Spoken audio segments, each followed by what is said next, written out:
Estamos a punto de comenzar con la presentación de esta obra, Ucrania mártir, ¿no? Es quizá el tema del que más se hablen, por el que se hablen informativos. En algunos lugares se habla como una simple crónica de guerra, un parte de guerra.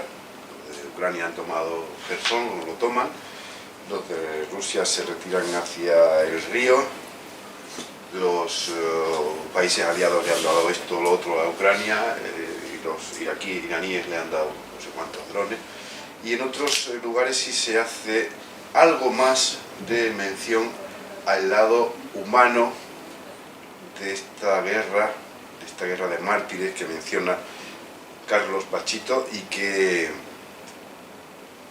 cuyo libro sorprende porque, más allá de los avances o retrocesos de las tropas de uno o de otro, que quizás sea la parte más peliculera, ¿no?, de todo esto, parece como que es una guerra retransmitida en uno de esos tantos reality, ¿no? Habla del lado humano, habla del cómo se está martirizando a una población independiente que no quería eso, ni muchísimo menos, que no se lo ha buscado, como algunos han llegado a decir, y que están en medio de una confrontación que les está costando vidas y sufrimiento, sobre todo ahora que empieza el invierno. Por eso Carlos ha hecho una perfecta descripción en este libro, absolutamente veraz, basado en criterios objetivos y por supuesto con sus apuntes del lado humanista, porque yo veo un libro tremendamente humanista en torno a y qué consiste realmente esta guerra, ¿no?, más allá de, insisto, las bombas o los misiles que envíen unos u otros países. Y esta guerra, ¿en qué consiste, Carlos, exactamente? Bueno, la guerra, yo pienso que la guerra es el peor... Háblame alto, que lo recoja bien. Sí, es el peor de los inventos humanos. La guerra es una blasfemia, es una obscenidad contra la razón. La guerra es la negación de la humanidad que habita en cada uno. Y yo creo que en último de los casos, el ser humano hoy ha descendido a una condición en la cual la razón dejó de ocupar el espacio que le corresponde. Este libro que, bueno, yo creo que es un libro, no es un libro en sí, es una denuncia más vale, porque en ese sentido, cuando decimos Ucrania mártir, el holocausto del Kremlin, directamente estamos nosotros denunciando lo que ha pasado entre el gobierno del presidente Vladimir Putin de la Federación Rusa y el pueblo de Ucrania. Se ha abierto un gran surco de dolor, de miserias, de todas las hambres, de todas las injusticias más atroces que desgraciadamente nos tocan vivir hoy.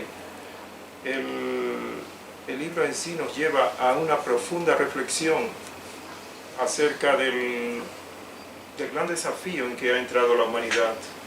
Si vemos hoy, en estos días, se habla ya de una posibilidad de una hecatombe nuclear y no nos despertamos, no nos hemos dado cuenta de la dimensión que tiene este capítulo histórico tan sangrante para el pueblo ucraniano y para Europa y para el mundo.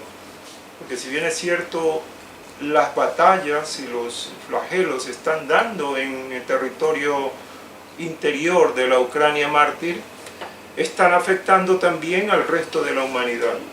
Tenemos hoy una posibilidad desgraciadamente posible de una gran hambruna en África, dado el complot contra la exportación de cereales de Ucrania. Ucrania y Rusia, los dos países conjuntos, representan cerca del 40% del cereal que se consume en el mundo. Rusia es un país el más grande del planeta, el más grande de la Tierra, el país más grande que China, más grande que Estados Unidos. Tiene 17 millones y medio de kilómetros cuadrados, con una población de cerca de 180 millones de habitantes. y es el segundo potencial bélico, el segundo ejército más poderoso de la Tierra, con cerca de 1.400 ojivas nucleares de diferentes calibres. Entonces imagínense, cuando esto se comenzó a escribir, el libro se terminó en el mes de julio, habían ya cerca de 100.000 muertos, habían ya cerca de 100.000 personas, entre soldados, civiles, de ambas partes, desaparecidos, personas que habían sido flageladas y torturadas y que nunca se supo sus nombres. Hasta el día de hoy, en que han transcurrido 8 meses de este conflicto terrible, de esta invasión bárbara, que no se puede denominar una guerra, porque una guerra es un conflicto declarado entre dos países por desacuerdos convencionales o geográficos, económicos o limítrofes. Esto ha sido una invasión bárbara, feroz, brutal, del ejército del presidente Putin contra el pueblo ucraniano. Quisimos escribir esta obra para denunciar que hoy, en los días más fervorosos de los adelantos tecnológicos, científicos, económicos de la humanidad, porque nunca antes la humanidad ha gozado de un estándar de desarrollo económico material tan alto como el que hoy tenemos. Hoy somos capaces de enviar al espacio al hombre, somos capaces de comunicarnos en segundos en cualquier parte del mundo donde estemos. Hoy el mundo mueve alrededor del planeta una masa monetaria que supera los 3 trillones de dólares. Mueve. Cada segundo el capital se mueve por todo el confín de la Tierra. Y sin embargo es un mundo en donde, desgraciadamente, cada día mueren 30.000 personas de hambre, en donde cada 5 segundos un niño menor de 10 años muere de desnutrición y de anemia. Es un mundo en el cual es necesaria la guerra para poder levantar las economías y para poder expandir el comercio cruel del armamentismo en la tierra. El librito este contiene todas estas denuncias, habla de los señores de la guerra, habla de la indiferencia de Occidente, porque este flagelo en Ucrania hubiera podido evitarse si las instituciones internacionales como es la OTAN, las Naciones Unidas, hubiesen tenido el poder político y el poder convencional para procurar una intervención humanitaria en Ucrania desde el primer día de la invasión, y se hubieran evitado estas muertes innecesarias. Hasta el día de hoy existen cerca de 7 millones de desplazados al interior y al exterior de este país, de Ucrania. Y yo les voy a leer una poesía que está en el libro para empezar a discurrir un poquito, si me lo permite, Luis, en la presentación de este trabajo, que por cierto es una obra modesta, es un libro que se ha escrito con mucho esfuerzo, con mucho sentimiento, con muchas horas de no dormir, pero de pensar mucho en la justicia y en la cantidad de sufrimiento que genera el odio, en la cantidad de negativismo, de ausencia de la moral humana que genera las ambiciones y la codicia política. Voy a leer ese poema que está aquí, el Ucrania, está en la página 14, y dice Ucrania simplemente: Ucrania, el mar negro, yo lo vi con mis ojos en el otoño gris de un día de luto. Yo descubrí en Ucrania la poesía, el verso hecho oración, una plegaria. Odessa, Mariupol, Kiev y Yarkov, Donetsk, la Crimea, el Museo de Lavania. Ucrania era la vida que se pierde en la agonía. El lamento sagrado de la madre que le entrega a la patria en sacrificio, el hijo que ama y pierde entre las sombras. El trueno de las balas, los fusiles, riegan inmensos campos de barbarie, y el dolor llega al cielo entre las almas que perecen con la muerte. Yo recorrí los suelos profanados por la mente profana de quien mata la esperanza y la vida en un combate que se pierde y que muere cuando nace. Ucrania es el dolor y el sacrificio de los hijos que parten y que mueren delante del silencio avergonzado frente al cruel holocausto de los hombres. La paz, la justicia, la súplica sedienta de la tierra de Ucrania ensangrentada.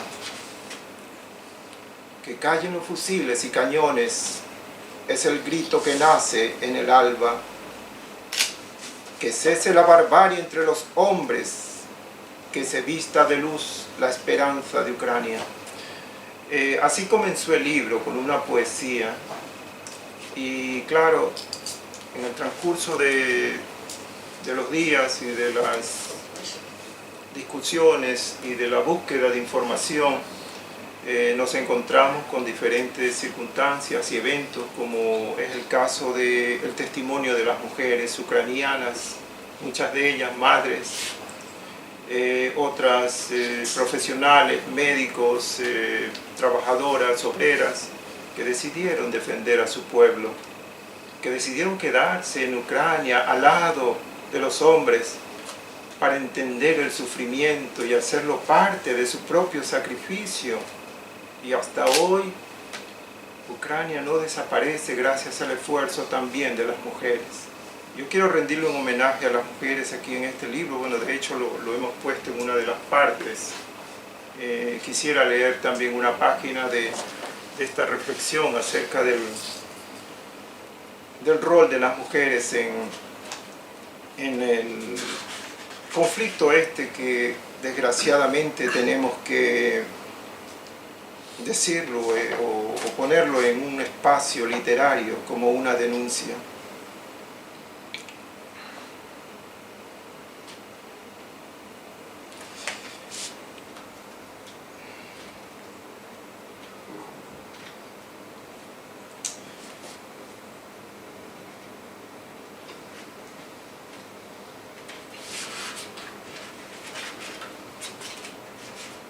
Si me permiten un momento. Dice una de las frases con la que empezó el capítulo: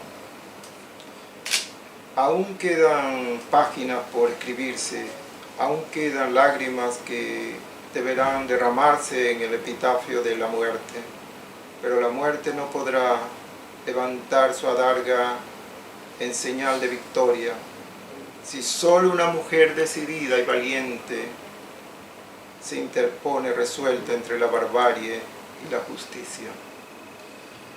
Pues yo creo que la mujer ha escrito muchos capítulos importantes, demasiado trascendentes en la historia de la humanidad.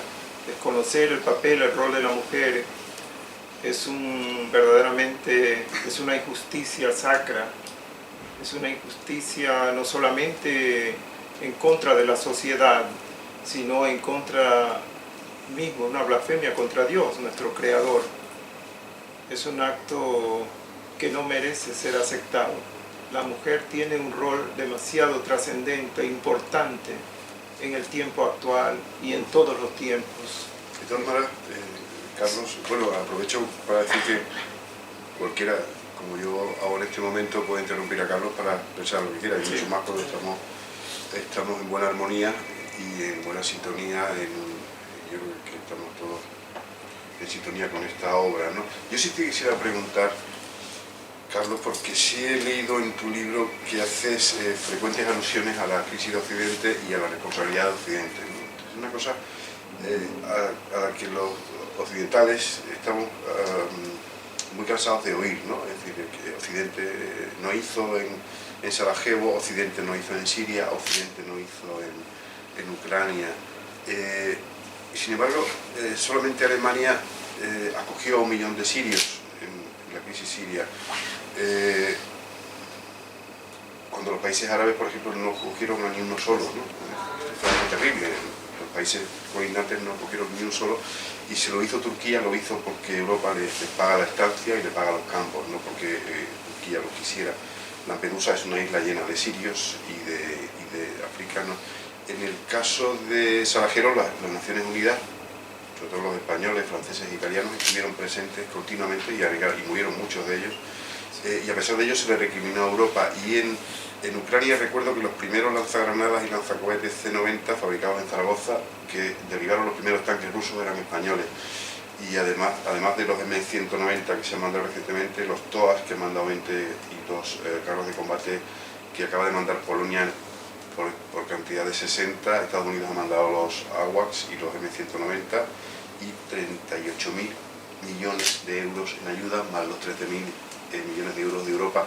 Porque Europa siempre es la responsable de todas las calamidades y es la que tiene que asumir el papel, ¿no?, de redentora cuando hay continentes como por ejemplo Asia, o Australia, o Oceanía, o Asia, o África, o América del Sur.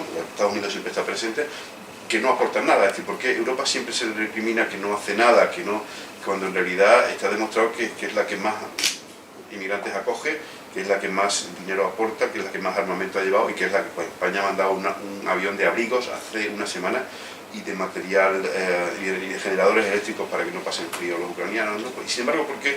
Cosa que no ha hecho, no sé, por ejemplo, Marruecos o Arabia Saudí. ¿Sí? Sí. ¿Por qué se nos recrimina todo eso? Tú que conoces varios continentes y que eres un hombre de mundo, ¿por qué Europa es la pagana de todo esto? ¿Por qué se nos recrimina continuamente que no ayudamos, que tenemos la obligación de, quizá por nuestro pasado, que hemos cometido demasiados pecados en el pasado, o por qué? Bueno, en cierta manera, yo personalmente, ¿no?, considero que Europa, la Unión Europea, los europeos, son la región del mundo más importante en la actualidad. Recordemos que Europa tiene 500 millones de habitantes, una gran cantidad de extranjeros, cerca del 15%. Aparte es el continente o la región de países que ha adoptado un modelo de desarrollo social muy encomiable. Yo diría que es un modelo de organización regional, Europa, para el resto del mundo. Al final el mundo tendrá que, digo yo, o pienso que tendrá que confrontarse al sino de vivir en regiones. O sea, conformarse la comunidad de estados latinoamericanos como una región, tomando como modelo el modelo europeo, la Confederación de Estados Africanos. Actualmente existe la Unión Africana, pero no es una unión contrañante que puede de alguna manera llevar a cabo políticas de reformas para el desarrollo humano. La Unión Africana es una unidad de 54 estados africanos, pero que cada estado decide lo que quiere. No hay una verdadera unión. Europa tiene, tú has dicho, tiene el antecedente histórico de las dos guerras mundiales, de intervenciones en algunos, la parte colonial, las intervenciones que hubo en el siglo, a fines del siglo XIX, el siglo XVIII, en África, en Asia, en donde el mundo estaba repartido entre Francia, Países Bajos, Reino Unido, América. Entonces, todo ese proceso colonial que después fue abortando una secuencia de independencia, de estados independientes, pero aún colonizados por el desarrollo económico, por el desarrollo financiero, por la pugna de las transnacionales para captar todas las materias primas de estos países. En cierta manera, Europa le sigue debiendo a una parte importante de la humanidad, porque no ha volcado toda la ayuda necesaria como para poder equilibrar el desarrollo que actualmente es un desarrollo inequitable en el mundo. Tenemos solamente un 20% de la humanidad que puede disfrutar de todos los beneficios del desarrollo, pero el resto es una humanidad que vive al día. Y tenemos 3.000 millones de seres humanos en la Tierra que viven en la pobreza, es decir, con menos de $2 cada día. Y eso se debe precisamente al desigual desarrollo que tiene solamente una visión mercantil. En ese sentido, yo he puesto algunas reflexiones acerca de la intervención de Occidente, de Europa y Estados Unidos en Ucrania. Si bien es cierto, han sido la Unión Europea y los Estados Unidos los únicos que han apoyado a Ucrania, exactamente, y han aportado cerca ya, yo pienso que ya a la actualidad ya van cerca de 25.000 millones de dólares o de euros. 20 veces el presupuesto de Mauritania. Exactamente. Pero es que la ayuda económica para mantener una guerra, mantener un conflicto que causa miles de vidas, de muertes y de destrucción, yo lo critico porque no veo esa la verdadera consecuencia con la paz, la verdadera respuesta de las potencias para ayudar a un país que está siendo vilmente agredido y destruido. Hoy día, en estos días, en esta semana, el gobierno del presidente Putin ordena que sus aviones y sus misiles destruyan la infraestructura energética para matar de frío a la gente. ¿Cuál debería ser el papel de Europa según tu criterio? ¿Tú qué estás? Yo directamente he manifestado aquí en el escrito que desde el primer momento habría que haber utilizado una intervención de paz. Es decir, un ejército de paz, conformarlo por la OTAN, que la OTAN es la única organización militar hoy en día capaz, porque no existe otra. Ya no hay otra organización, el Pacto de Varsovia se destruyó con la Unión Soviética. Pero Ucrania no es de la OTAN. Ucrania no es de la OTAN, exactamente. Entonces la OTAN no puede entrar en un país que no es de la OTAN. Pero sin embargo entró en Kosovo y en Sarajevo. No entró la ONU, la OTAN no entró como OTAN. Intervinieron países de la OTAN, pero directamente. No era la OTAN.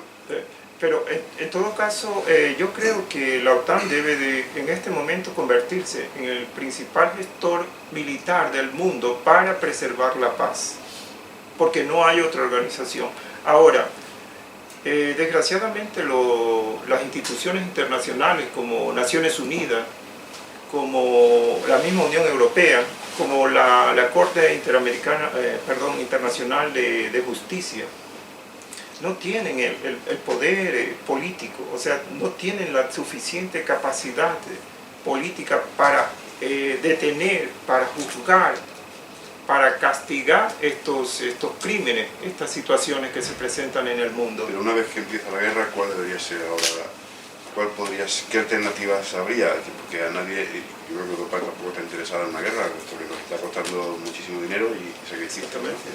Creo que Europa este año vamos a pasar mucho frío, ¿no? Y los europeos no están acostumbrados a pasar frío, los rusos quizás sí, los europeos no. Dile tú un alemán ahora que ponga la calefacción a 16 grados.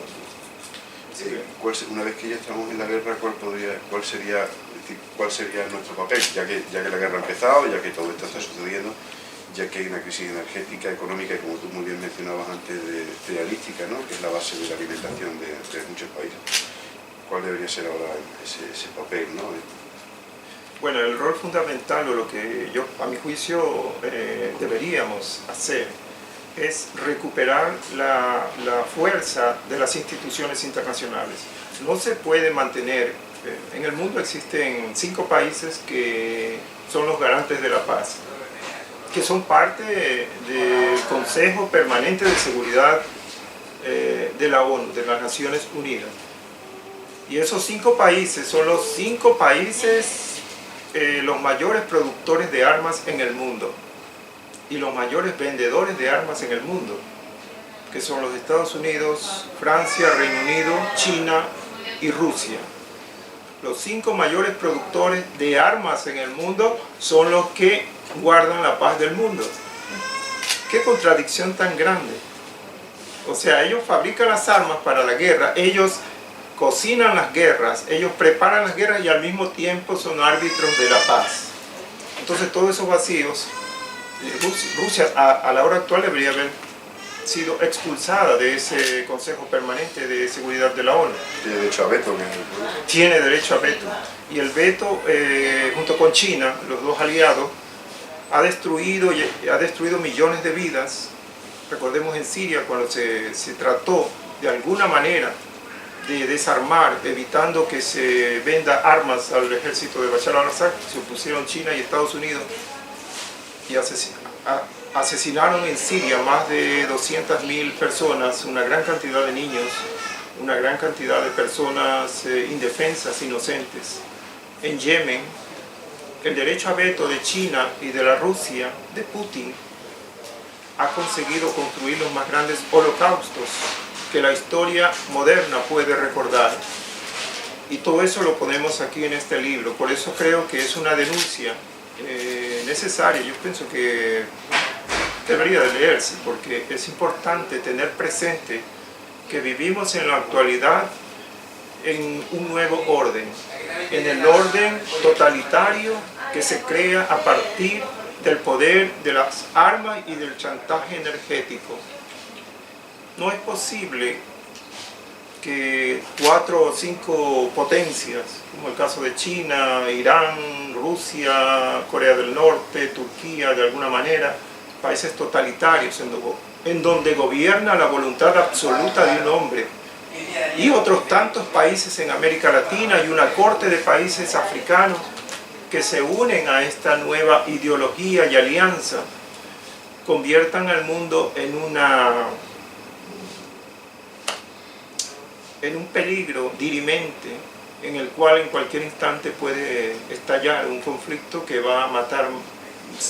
Yo personalmente creo que una guerra nuclear mataría 1.000 millones de personas al menos, y otros tantos cientos de millones quedarían enfermos y con los estragos de una guerra nuclear. A Einstein le preguntaron en cierta ocasión cómo sería la tercera guerra mundial, y él respondió: la tercera guerra no lo sé, la cuarta con palos y con piedra. Me ha parecido una gran definición de esto que tú hablas ahora de esa guerra. No obstante, aunque Europa la vemos así toda como muy importante, porque estamos en el medio del mapa, eso fue culpa de un español, de Juan de la Cosa, hizo el primer mapa del mundo y a partir de ahí se han copiado todos. Europa representa una mínima parte del mundo. Como tú has mencionado muy bien antes, casi todo el mundo está en manos de tiranos. Así es. Incluso hay democracias que, bueno, que parecen democracias, como puede ser la turca, en realidad no son democracias. Así Erdogan gobierna ad eternum con unas instituciones absolutamente controladas, ¿no? Como le pasa a tantos países. China, la India es una democracia muy grande, la mayoría del mundo no, simplemente son gente que vota, pero de ahí a que haya una democracia con sus poderes, instituciones por separado. Europa es el último reducto que queda, y a mí me da terror cuando veo de qué está rodeada Europa, es decir, porque hay unos señores a los que casi nadie menciona, que son los turcos. Los turcos han estado, quitando cuando Felipe II les paró los pies en Lepanto, han estado siempre a las puertas de Europa, deseando, incluso llegaron a las puertas de Viena, ¿no? Turquía, al lado tenemos a Rusia, que nos amenaza, tenemos a los países árabes, muchos de los cuales están loquitos por entrar por Algeciras y subir hasta Alemania, y tenemos, es decir, muchos países africanos, quitando Australia, Canadá, Estados Unidos y Europa, el resto del mundo están en manos de tiranías. Así es, estados totalitarios. ¿Tú crees que somos tan poderosos como para poder frenar a toda esta gente? Bueno, yo creo siempre que la razón y la justicia tienen un espacio importante dentro del desarrollo de la historia. Y yo creo aún en el ser humano, creo en el hombre, creo en la juventud, creo en la construcción de un nuevo hombre, de una nueva sociedad, a partir de los valores que compartimos todos, en la búsqueda de la justicia, el respeto, la verdad, la paz, el amor al prójimo, la emancipación de los derechos de los más débiles. Todo eso lo compartimos. Entonces yo creo que hay la posibilidad de construir o de emancipar a la humanidad a partir de un nuevo pensamiento, de la recreación del pensamiento humano, porque desgraciadamente el sistema totalitario económico, porque hay otro segmento importante de la historia, que es el totalitarismo económico, financiero. El que pone el dinero, el que tiene el dinero es el que pone las reglas y las condiciones de quién vive y quién muere, quién se educa y quién no se educa, quién tiene salud y quién no tiene salud, en el famoso mercado mundial de la salud. Hoy en día son 4 o 5 farmacéuticas en el mundo que controlan la salud del mundo. Los que tienen las patentes de las medicinas y de los fármacos y de las tabletas. Y el que no tiene el dinero suficiente, pues sencillamente tiene que convertirse en una cifra invisible de las estadísticas e ir muriendo gradualmente. Contra ese sistema yo me opongo, contra ese sistema yo escribo y lucho. Y yo sí creo en la humanidad, yo sí creo en la redención del espíritu. Hoy hemos avanzado mucho en la materia, en el éxito material, en el placer, en la consecución de los mayores beneficios para el instinto, pero hemos sepultado el espíritu humano, lo hemos casi degradado a una condición tal en la que el hombre ya no vive, en donde solamente vive su cuerpo como un instrumento de placer. ¿Y antes sí había esa humanidad? Bueno, todos los imperios se han desaparecido a causa de la corrupción, como hablábamos hace un momento, en todas las épocas históricas. Roma, recordemos Roma, Grecia, la famosa isla de Lesbos que existe hoy, que es un centro donde mucha migración se concentra. Precisamente debe su nombre al lesbianismo que existía en Grecia, el culto al cuerpo, el culto a la figura humana, el culto a los dioses. Desapareció Grecia, Roma desapareció, la degradación de los emperadores, desaparecieron las culturas persas, la civilización mesopotámica, a causa de la degradación moral del ser humano, y eso está pasando hoy con nuestra civilización. Desgraciadamente es así, pero nosotros, creo yo, el individuo de a pie, el individuo anónimo, en donde están los mejores, siempre he creído que las personas más valiosas están en el anonimato, no están en los paraninfos ni en los solemnes estratos que la sociedad hoy proclama, están en el anonimato. Hoy yo venía con una persona conversando en el tren y subió un joven a cantar con una guitarra en el tren. Yo no había escuchado una voz tan melodiosa y tan tierna como la de aquel joven. Y yo le dije a aquella señora, mire, los mejores talentos están en la calle. No están en los periódicos ni en los cines. Los mejores políticos están en las calles, en las casas, en las fábricas. Son obreros, vestidos de tierra, manchados de pintura. Están jóvenes que están muchas veces divagando y buscando una oportunidad con grandes, hermosos ideales, proyectos en su mente, que desgraciadamente muchas veces no son llevados a cabo por falta de las posibilidades, las oportunidades para poder desarrollar esos proyectos. Entonces yo creo en la humanidad, creemos en el ser humano.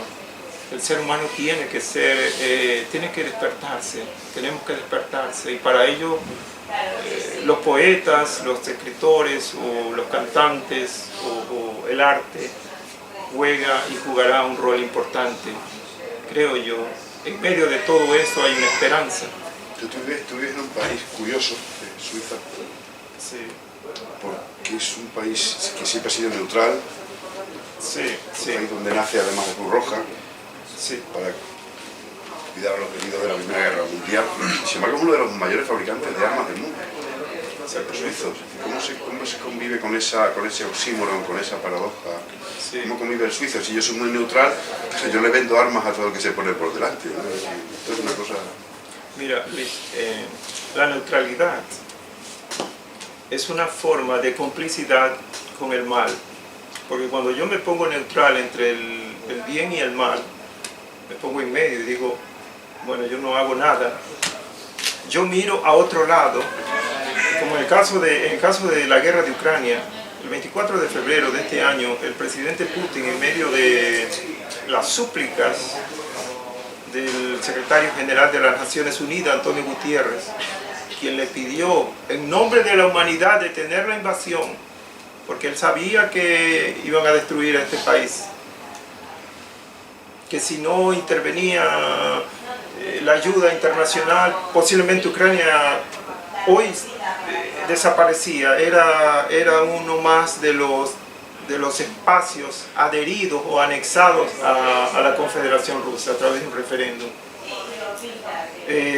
Ante el pedido del Papa de que no se procediera a esta invasión, sin embargo Putin en la madrugada del 24 de febrero decidió o dio la orden a su ejército que bombardeara Kiev, Mariupol, Gerson, Dnipro y todas las ciudades ucranianas. Entonces, ¿dónde está la razón humana? ¿Dónde está el poder o el poder moral del gobernante? ¿Quién gobierna el mundo? Cuando Xi Jinping decide a los pobladores del Tíbet reprimirlos ferozmente, o a los uiguros que viven en una parte del sur de la región de China, cortarles todas las posibilidades de poder expresarse con libertad, meterlos a las cárceles, torturarlos. Cuando no hay libertad, cuando en los países aliados, en Irán, de estos reinos totalitarios, se levantan ayatolas y líderes espirituales, entre comillas, para reprimir a la sociedad, para torturarla y matarla gradualmente, para asesinar a las mujeres, a jóvenes mujeres, a niñas. Entonces nosotros nos preguntamos a dónde está la razón humana. ¿Es que acaso el hombre ha perdido la dirección de su razón de ser? ¿Es que acaso hemos perdido la secuencia del sendero histórico que nos corresponde transitar? ¿Cuál debería ser el papel personal de cada uno? ¿No? Es decir, yo no puedo ir a la guerra a pararla, pero puedo hacer algo, es decir, que puedo sentirme muy culpable de que esa guerra existe a los pies de mi barrio, a los pies de Europa. Lo que puede hacer una persona en su infinita miseria, ¿no? Hacer frente a toda esa vorágine a nivel personal. Sí, yo creo que la neutralidad no es compatible con la justicia. Creo que tenemos que reflexionar. Más que evolucionar, yo creo que debemos involucionar hacia adentro. ¿Quién soy yo? ¿A dónde voy? ¿Cuál es mi papel histórico en esta realidad?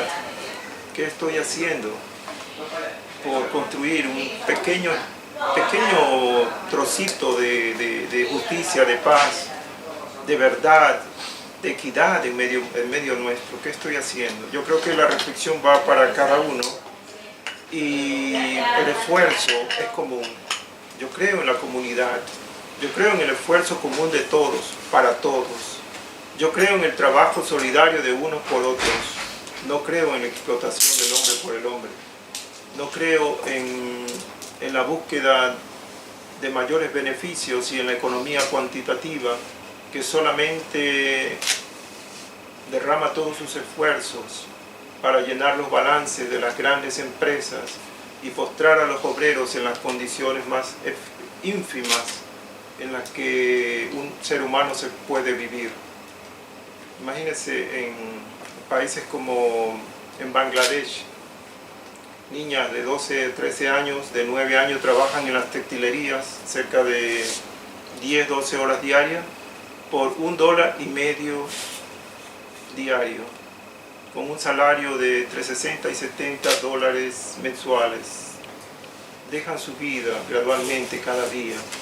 En Burundi el salario promedio es de 50 dólares.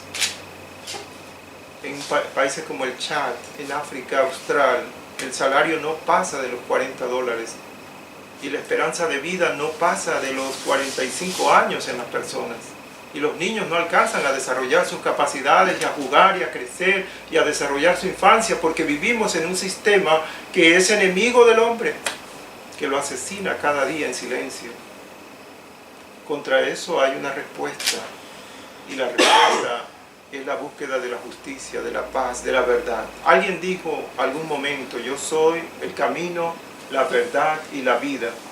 Y cuando yo veo el ejemplo de aquel hombre que dijo eso, me doy cuenta que verdaderamente existe un camino, existe una luz por la que podemos transitar, una reconciliación común entre todos, sin mirar el color, ni las posibilidades sociales o económicas, ni la figura, sin mirar esos trazos ambiguos y perniciosos que hoy observamos. Yo creo que el ser humano tiene que ser redimido. Estoy escribiendo un libro que se llama El fin del sistema, y allí se recogen, yo pienso que ese libro saldrá antes del fin de año, se recogen todas estas reflexiones acerca del nuevo hombre, la evolución humana, cómo se dará o cómo debe darse, y todos los riesgos que existen hoy. Y estos países que tienen esta dificultad, ¿no?, que tú mencionabas antes, de estos niños que trabajan en las minas o en estas grandes factorías, Sí, con muy poco salario, explotados, sin derecho a la educación ni a nada, y con muy poca libertad. Esto no debe partir de esos lugares, es decir, porque ¿qué puede hacer aquí un señor que vive en Sevilla o por ahí para que esto no ocurra? No deben de pasar esos países por su propia evolución, por su propia revolución industrial, como pasó en Europa, cuántas calamidades, ¿no? Aquí también los niños iban a las minas y la gente respiraba un aire irrespirable, valga la contradicción. Y pasamos nuestra revolución francesa, que también hubo muchos muertos, incluidos los reyes. Pasamos nuestra revolución industrial, la primera, la segunda España no tanto, España sí, la segunda quizá, la primera no. Pasamos nuestra revolución tecnológica. No deben ser estos países los que acaben pasando por estos traumas, porque siempre son traumáticos, hasta que alcancen su propio nivel de desarrollo, o tienen que ser los países externos los que lleguen allí y digan: no, nos vamos a poner un poco de orden, porque tampoco van a decir: oye, este es mi país, usted a qué viene aquí otra vez, ¿no? Ese antiguo sistema de protectorados que había, o España con Marruecos, o Francia con Marruecos, o Francia con Mali, etcétera. O deben de ser ellos los que pasen su propio Rubicón hasta alcanzar ese desarrollo. ¿No crees que no se pueden saltar ninguna de las fases, que tienen que pasar todos por ahí? bueno, ¿O se puede acelerar ese proceso? llevamos 500 años de ese proceso, desde el descubrimiento de las Américas por España, de los reyes Isabel y Fernando, con su ayuda, por supuesto. A partir de allí llevamos 500 años en la búsqueda de nuestra emancipación. Lo que pasa es que ocurre un fenómeno contractual que se reproduce, que es la explotación del poder de los más fuertes contra los débiles. Hoy ya no son las colonias estatales, ya no son los países colonizados políticamente. Hoy se los coloniza económicamente, financieramente, imponiéndole condiciones que son verdaderamente predatrices, destructoras, sangrientas, privatizando la salud, expropiando las escuelas, la tierra. China tiene más de 4 millones de hectáreas en Burundi y en otros países otros tantos millones. En fin, hoy el problema el rostro nuevo del capitalismo es la colonización económica con violencia. Entonces, el proceso que nuestros países deberían pasarlo de forma pacífica, desgraciadamente no se puede cumplir porque hay un gran poder que está siendo ejercido desde afuera. Por ejemplo, ahora no sé si pasa desapercibido aquí en España, pero hay un problema muy grave en las Galápagos, ¿no?, que son los chinos, que están esquilmando la costa china. Y la pregunta es: ¿qué hacen los países de las aguas colindantes? Las Galápagos son de Ecuador, De Ecuador. Son de Ecuador. Sí, sí.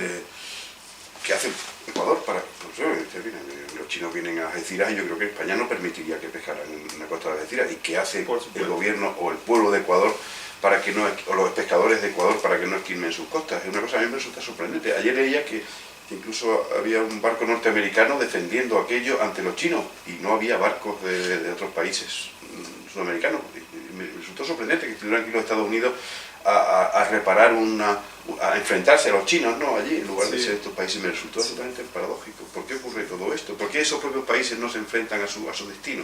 Exactamente. Mira, volvemos a lo primero.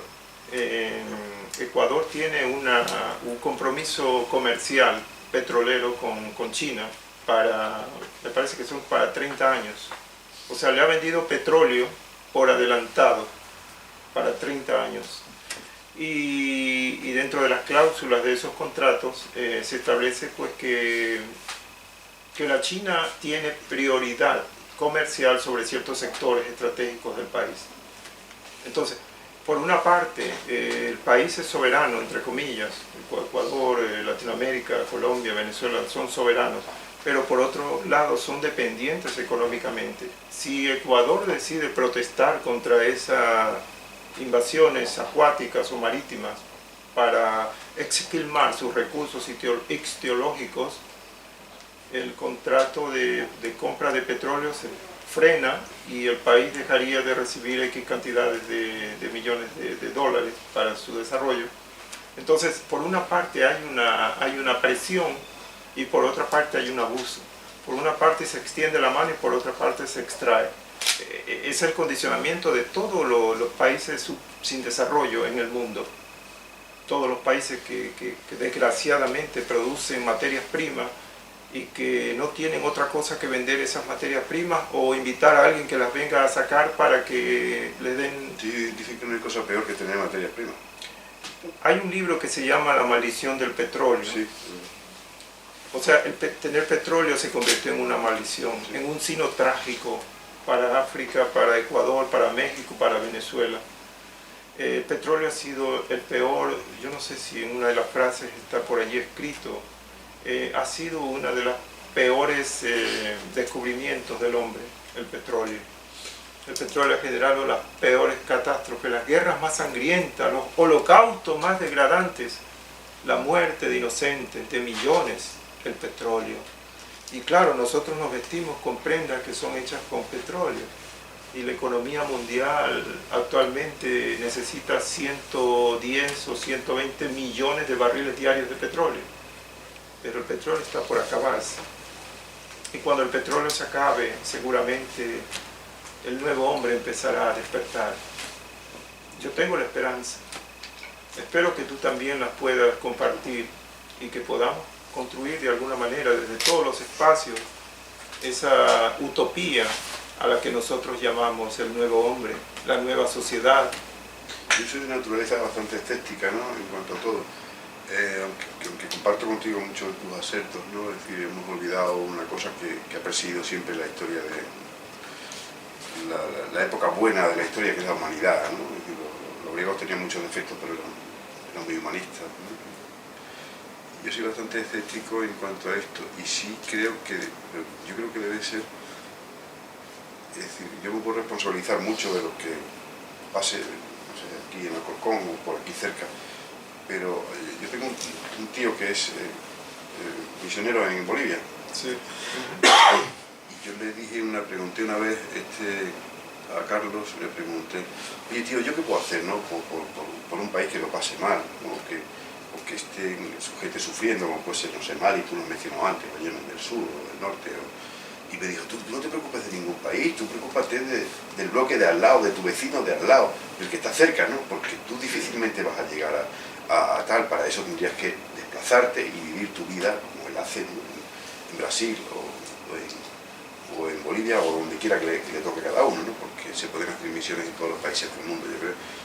Es decir, frente a eso, es decir, está esta doble opinión, esta doble corriente de opinión que hay, que nos dice, no, son los países tales los que deben de ir a ayudar a los otros, y los otros dicen, no, tienen que ser esos propios países los que tienen que pasar por su propio calvario hasta renacer o hasta llegar, ¿no? Es decir, cuando se ha intentado ir a Mali, los franceses han intentado volver a Mali para poner un poco de paz que se cree un poco de desarrollo, a los franceses los están echando a patada limpia, ¿no? Sí, sí. Y yo no entiendo, oiga, este es mi país, déjeme que yo me busque la vida y que yo me pelee, o yo tenga mis guerras civiles, como todos los países europeos las han tenido, o incluso Estados Unidos, hasta que yo me rehaga y llegue a mis propios acuerdos, ¿no? Y tú, usted que pinta aquí, ¿no? Todo eso de que son los otros países los que deben de ir a poner orden a este sitio. A mí me parece que eso no va a funcionar, esa es mi opinión. Ojalá funcione. Los protectorados africanos nunca funcionaron, al final es lo que tú dices. Fueron, sacaron los diamantes y salieron corriendo, ¿no? Sin embargo, si estos países se les deja en paz, ¿no? Como se deja los bosques cuando se queman en paz y ellos solo se regeneran y se les permite que tengan su propio desarrollo, yo creo que funcionaría mejor la cosa, creo yo. En el sentido de ese, y siempre y cuando se respete las reglas del juego, ¿no? Ya deje este país independiente, déjelo usted en paz, como tenía que haber sido con Ucrania, por ejemplo, ¿no? Así es. Bueno, estamos de acuerdo. Yo creo que la libre determinación, la autodeterminación de los pueblos es uno de los principios sobre los que la política internacional debe de sustentarse. Y de hecho la Carta de Naciones Unidas habla de esto. En uno de sus artículos, pues respetando la soberanía y la libre autodeterminación, que nadie intervenga en los asuntos de otro país, porque cada país tiene la libertad y el derecho a elegir su destino. En el caso de Ucrania, al lado de Europa, pero Putin dijo no, quiero que estén conmigo.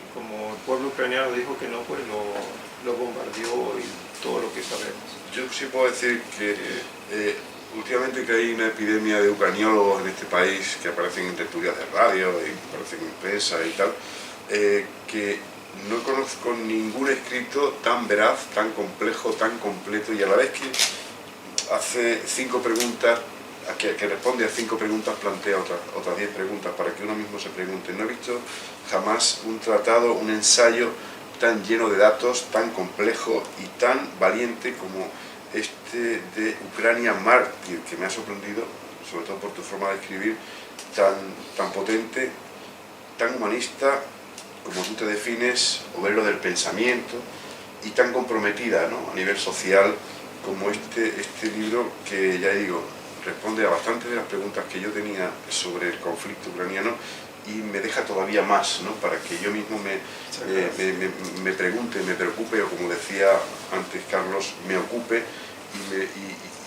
y sepa cuál es mi papel en este conflicto y en el mundo, ¿no? Porque aunque no lo creamos, yo creo que tú lo has repetido en bastantes ocasiones, todos, por muy insignificante que nos pensemos, tenemos un papel que representar en el mundo, tenemos algo que decir y tenemos el deber y el derecho de rebelarnos ante la injusticia, que es lo que tú mencionabas antes, independientemente de que esas grandes potencias o esos grandes dirigentes digan lo que digan.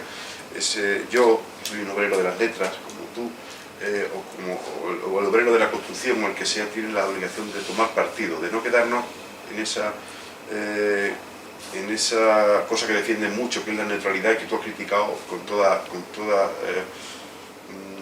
criterio, ¿no? Es decir, mucha gente dice, bueno, a mí eso, mientras no, tengo un amigo que dice siempre, ¿eso cae por España? Y dice, no, entonces me da igual, ¿no? No diga, mire usted, eso no cae por España, pero seguramente te va a afectar, ¿no? Los españoles no sabíamos dónde estaba Ucrania y no sabíamos todo lo que le comprábamos a Ucrania. Es decir, yo recuerdo que una vez estaba leyendo el periódico y dicen, hay una crisis en la Volkswagen Seat, ahí han paralizado la fábrica porque el cable que reviste el cobre de los coches que fabrica Volkswagen y Seat en España, todo venía de Ucrania.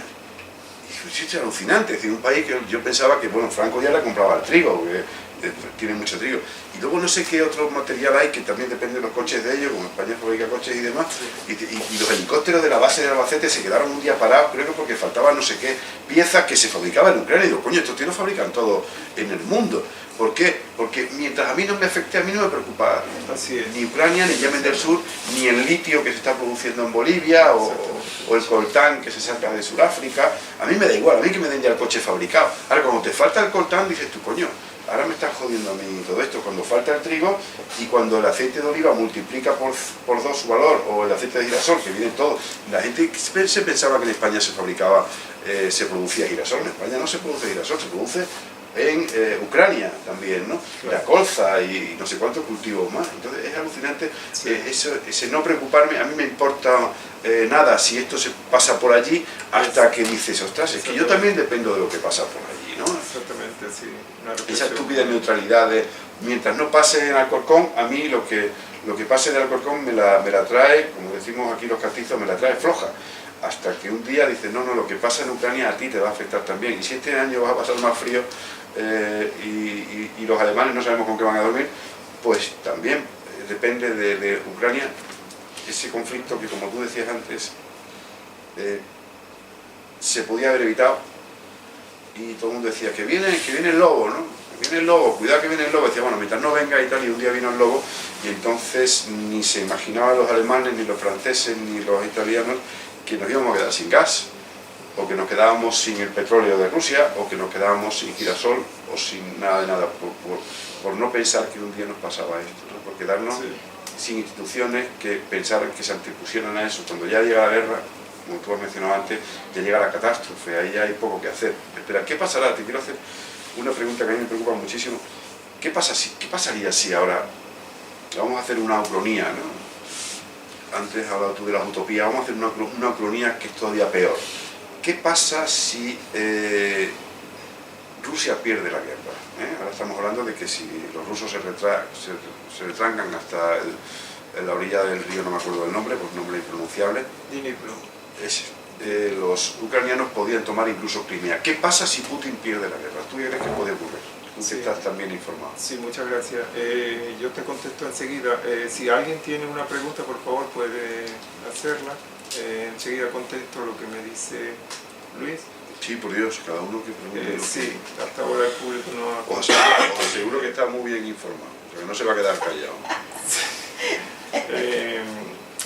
Yo he considerado que si Rusia pierde esta guerra, que debe perderla, históricamente y la naturaleza de la convivencia lo demanda.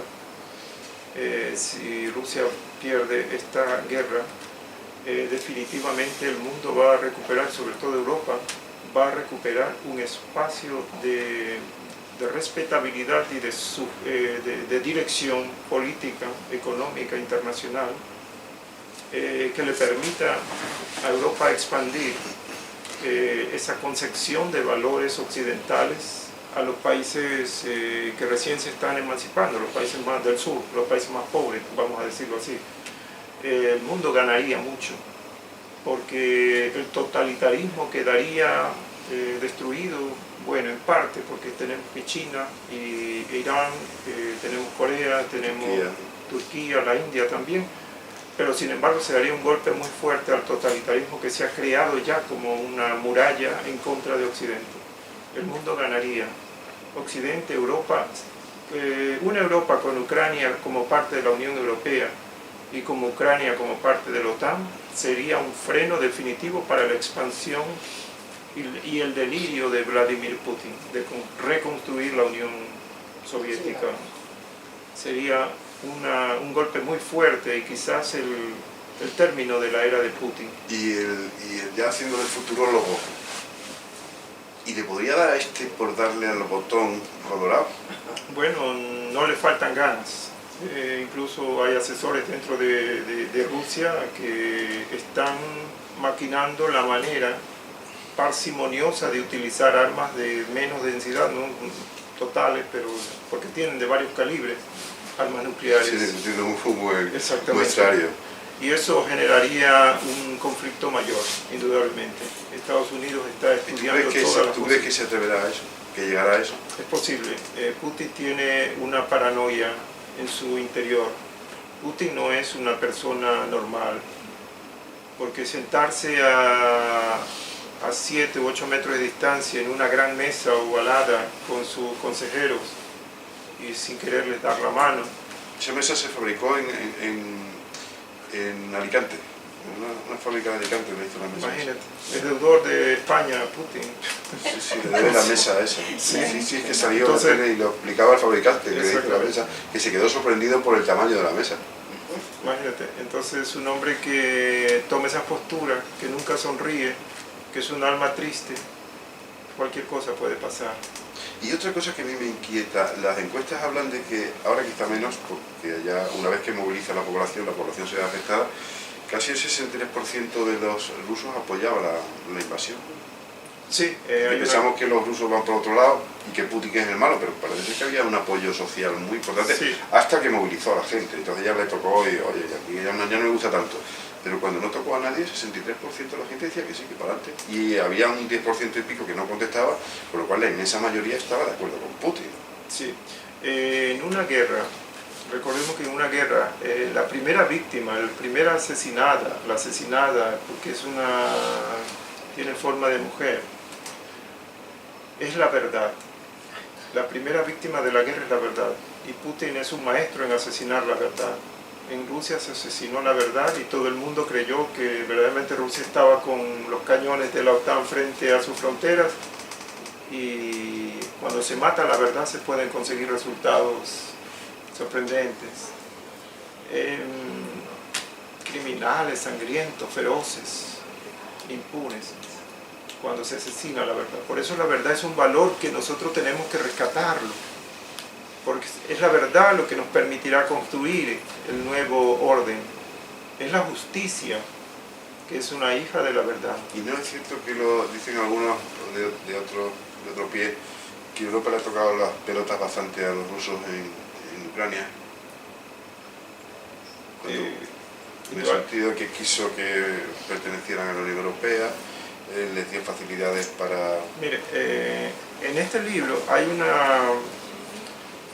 una parte cuando habla de Vladimir Putin que muestra la obsesión de Putin porque no existe el Estado ucraniano. O sea, hay un resentimiento histórico, un odio histórico, porque Ucrania fue el primer país de la ex Unión Europea que se independizó en agosto de 1991.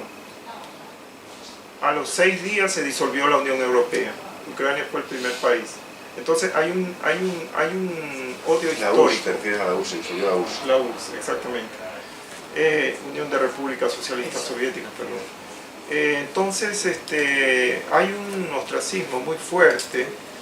Putin considera a los ucranianos como seres inferiores, como los consideraba Stalin. Stalin creía que los ucranianos no tenían alma y los mandó a asesinar con una gran hambruna en el famoso genocidio de Holodomor, que también está en el libro. Más de 7 millones de ucranianos murieron. Los deportó y les quitó todas las cosechas en invierno. Putin pues es la encarnación de Stalin. Yo no he conocido un hombre en los últimos 30 años que tenga una inteligencia tan maligna como la tiene el presidente Putin. Hoy quiere matar de frío a los ucranianos, a los europeos. Ha utilizado el hambre como arma de guerra. A los africanos. Entonces, ¿dónde estamos? Les invito a revisar el libro y les agradezco por su paciencia. Yo también se lo invito. Yo me he quedado sorprendido. Cuando estaba, yo los libros que voy a presentar normalmente no los acabo leyendo cuando no tiene uno tiempo para tanto. Pero cuando empecé a coger el libro me pareció un libro lleno de datos, de cifras, de citas, incluso, yo que soy también creyente, como mi amigo Carlos, incluso de alusiones a la Santa Biblia, que me parece que están absolutamente bien traídas.